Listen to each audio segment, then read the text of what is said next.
Joining me for more, Fox News contributor and former leader of the Brexit campaign, Mr. Nigel Farage. Nigel, good to see you. Thank you. What do you think?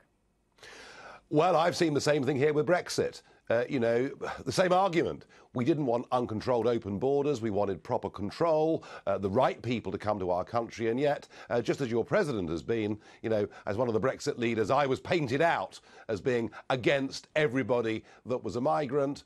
So the similar arguments. But here's the real problem.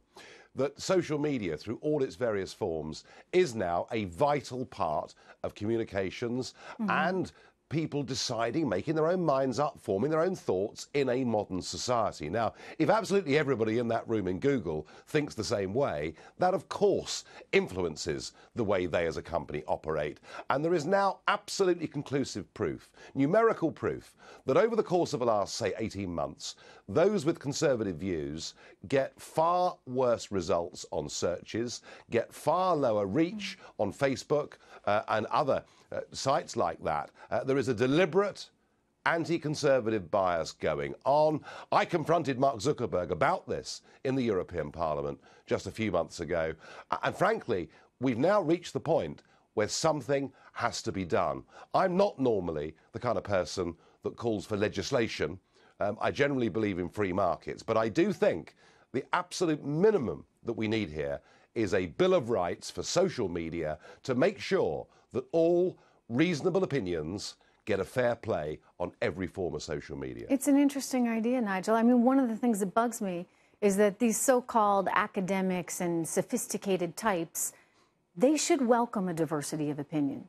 They should welcome many points of view. And yet, I think there was a study out today in the Daily Mail about there are more members of the gay community and transgender community at Yale than there are conservatives in the incoming class. I mean, I'm sorry, the last time I checked, half of America was conservative and half was liberal. But that's not represented, whether it be at the elite college institutions or the likes of Google or Facebook or Hollywood. How come?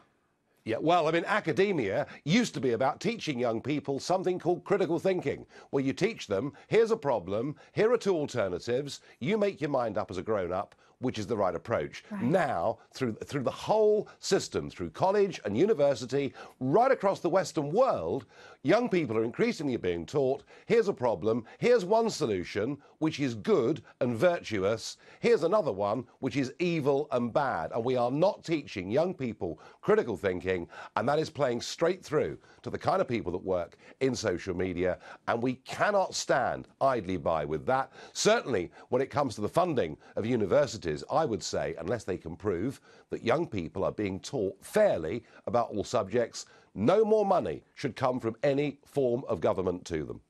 That's a good idea too, Nigel. I mean, it seems counterproductive if you're in an academic institution where you're supposed to, be able to have a free exchange of ideas, but yet to say everybody has to think like us. And if you dare to put up a Trump for president sign, that's somehow considered hate speech. And we had many universities that did deem it hate speech and would demand these signs come down, then you are not in touch with how a lot of people feel right now. Nigel, just one last point before I let you go. It bugs me when people try and paint conservatives now as racist or sexist or xenophobic. It really bugs me. It also really bugs me when people try and compare, say, this administration to Adolf Hitler. I think it's disrespectful to history. It's disrespectful to what has happened. I mean, all of this, it feels as though people are just launching these verbal grenades and they are forgetting, Nigel, how damaging that is. Yeah, it's damaging not just to public discourse, but actually it's beginning to damage people's trust and belief and faith in the whole democratic process. Unless we can conduct democracy within, passionate certainly, but within reasonable confines, we will finish up actually putting people off engaging with this process. So the whole democratic system, faith and trust in it, belief in it, is actually at stake. And there are many on the left who, it would appear to me, don't actually believe in democracy. They now believe in their political views in an increasingly secular world. That is their religion, and nothing else is acceptable. And that's why all of us you know, whether we live in middle America or middle England. You know, we have to stand up at elections and make sure our men and women get elected. We have to turn out. Otherwise, I'm afraid this new, very dangerous wave of thinking is going to prevail.